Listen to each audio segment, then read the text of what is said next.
Well, today we're taking a very basic lesson in Photoshop, and we're going to talk about layers. So what are layers in Photoshop? Why do you use them? And when do you use them? Well, third question first, I use them anytime I'm making an adjustment. When you look at Photoshop, if you look at the Image Adjustments menu, pull-down menu, you'll see a bunch of commands like levels, and curves, color balance, and black and white, and desaturate, and channel mixer, and photo filter, and all these things.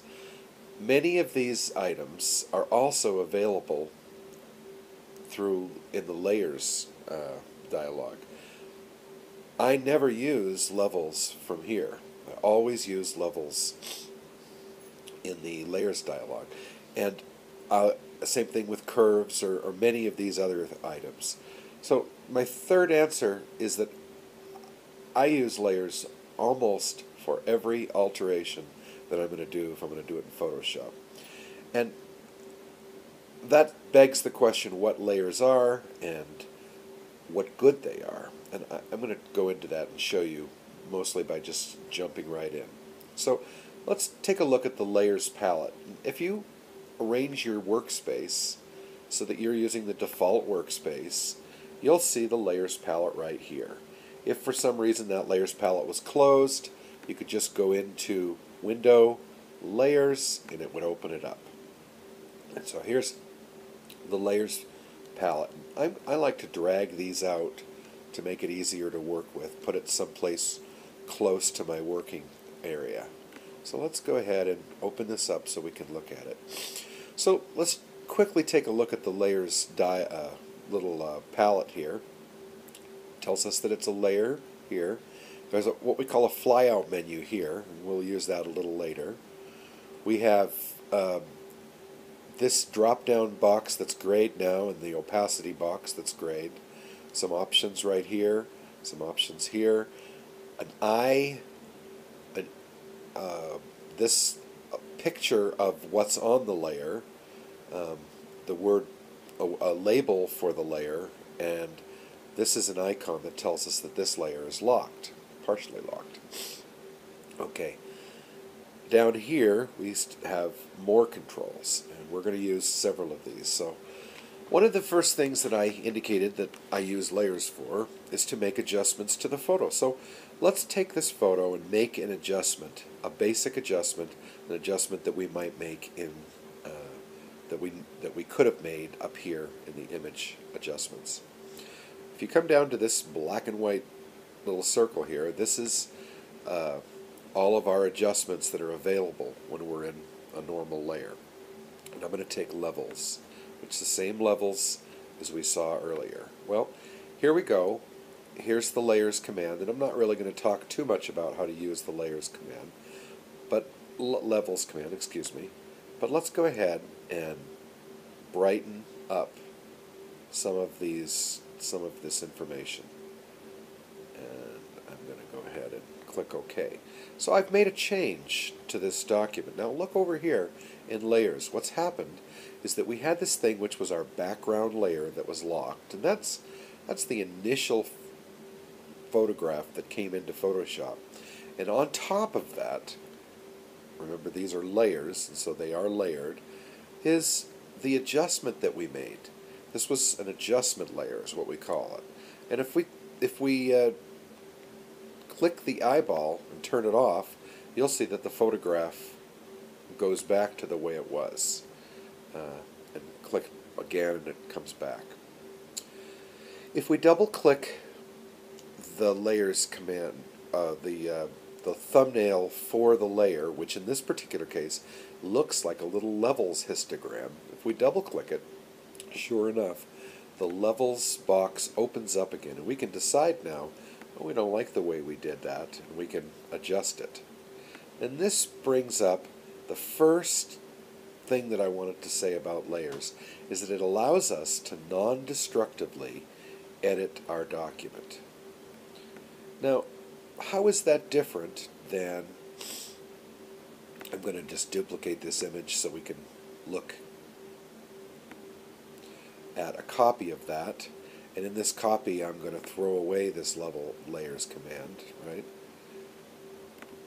Our original will still be there. If we had gone to, oops, I only threw away a portion of it. So if we had gone to Image Adjustments and Levels and made the change, and we did whatever we did, we would have no way to go back and edit that. We could go back into Image Adjustments, Levels, and make a change again. But notice something. See how this histogram now looks funky? It's got lines through it. That means that data has been thrown away from this photograph that's never retrievable. And although I can continue to modify, every time I make a modification, I'm throwing away more and more data. I may get the photograph looking the way I want, but I've made what we call destructive editing changes. And so this is really the first reason why we might want to use layers, is it allows us to non-destructively edit our document.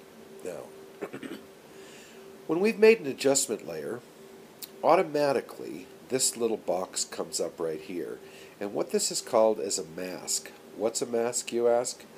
Well, I would draw the analogy if you were painting a room and you wanted to keep certain areas of the painting of the room pristine.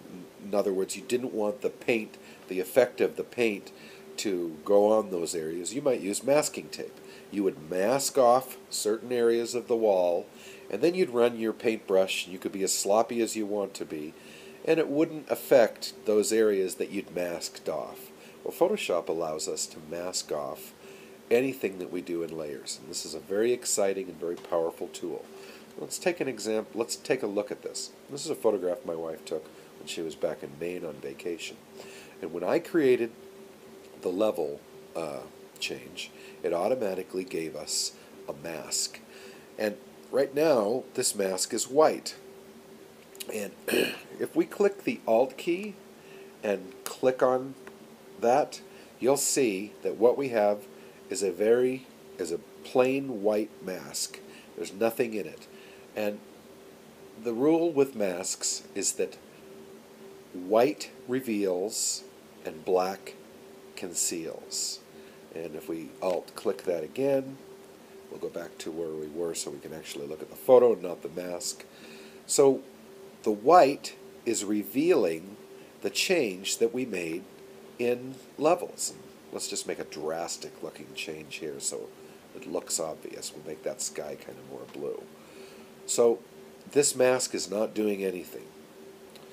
But when we select a layer, and you select a layer by clicking on it, so we click right on the layer itself, and you can see it's got little lines around it, so it's selected. Now you'll notice that your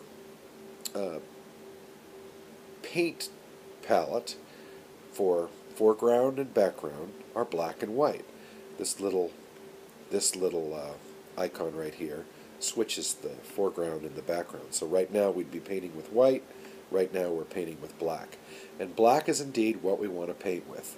I'm going to select the brush, and I'm going to increase the size of my brush. And we're going to say, hey, we like the way this blue came out in this photo, but the rocks are way too dark. So let's go ahead and paint with black. And we're painting with black, you can see here. And by the way, there's a shortcut. X will let you go back and forth between the two colors. And D always selects the default. So I'm going to go ahead and press X. And I'm going to paint with black. And I'm going to paint those rocks so that they're back the way they were before. And I'm going to actually increase the size of my brush. I use the bracket keys to increase the size of my brush. And I'm just going to paint right on there. Now what am I doing? Being kind of careful there towards the edge, because I kind of like that water being dark blue like that. Well, what am I doing? Well, look up here at the levels now. You'll notice if we press Alt and click, what we've created is a mask. None of the effect of the levels is going to be down in this region. and all of the effect of the levels is going to be up in this region. I'm going to click over here to get back, and we've now done two things to our document that we couldn't have done without the layers option. The first thing we've done is that we made a non-destructive change to the document. We can go in anytime we want now, and we can edit that. We can say, oh, we want it to look a little darker still. Okay. And we've also masked off that effect so that a good portion of that document, the rocks here, are just like they were in the original document. Let's test that by unchecking the layer visibility icon. And so sure enough, the sky darkens up, and the rocks pretty much stay the same. Now this is my father here on the rocks, and my father's sitting there thinking about, why don't I have my camera? And I'm going to brighten him up just a little bit.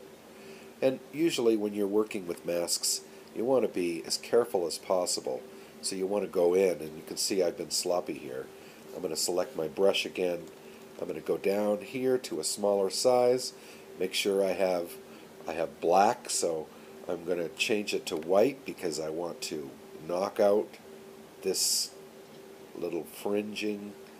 I was a little bit too quick with the big brush.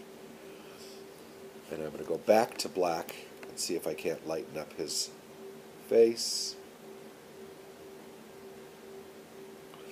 And, you know, you may think, I'm not a painter, I can't use paint in Photoshop, but this has nothing to do with being artistic. This just has to do with being careful. See, I've overshot a little bit.